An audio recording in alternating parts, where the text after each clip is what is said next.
اللہ تعالیٰ فرماتا ہے، ایک فرشتہ آیا اور پوچھا، اس مخلوق پر اتنا وقت کیوں؟ خدا نے جواب دیا، کیا تمہیں ان تمام خصوصیات کا پتہ ہے جو مجھے اس میں رکھنی ہے؟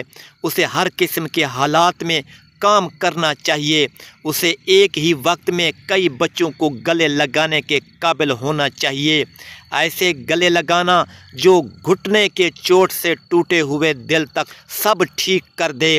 اسے یہ سب کچھ صرف 2 ہاتھوں سے کرنا ہے۔ وہ بیمار ہونے پر خود کو ٹھیک کر سکتی ہے اور دن میں 18 گھنٹے کام کر سکتی ہے۔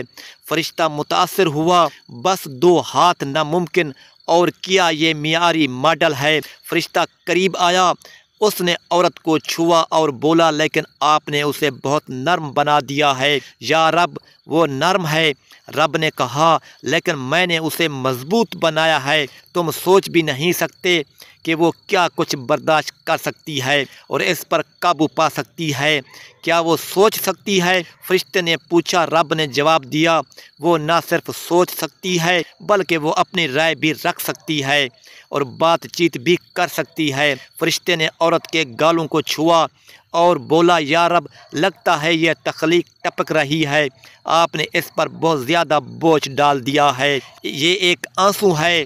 رب نے فرشتے کی اصلاح کی، یہ کس کے لیے ہے؟ فرشتے نے پوچھا۔ رب نے کہا، آنسو اس کے غم، اس کے شکوک، اس کی محبت، اس کی تنہائی، اس کی تکلیف اور اس کی فخر کے اظہار کا اس کا طریقہ ہے۔ اس بات نے فرشتے پر بڑا اثر ڈالا۔ رب، آپ عظیم و باصلاحیت ہیں، آپ نے سب کچھ سوچا، ایک عورت واقعی شاندار ہے۔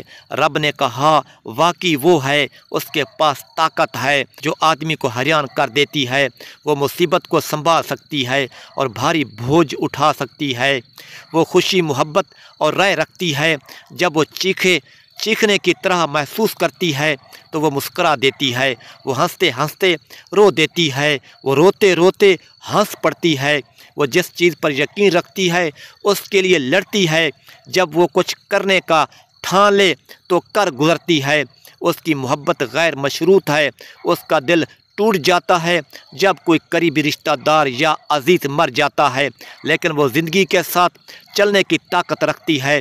فرشتے نے پوچھا، تو وہ ایک کامل وجود ہے؟ رب نے جواب دیا، نہیں، اس میں صرف ایک خرابی ہے، وہ اکثر بھول جاتی ہے کہ اس کی اہمیت کیا ہے۔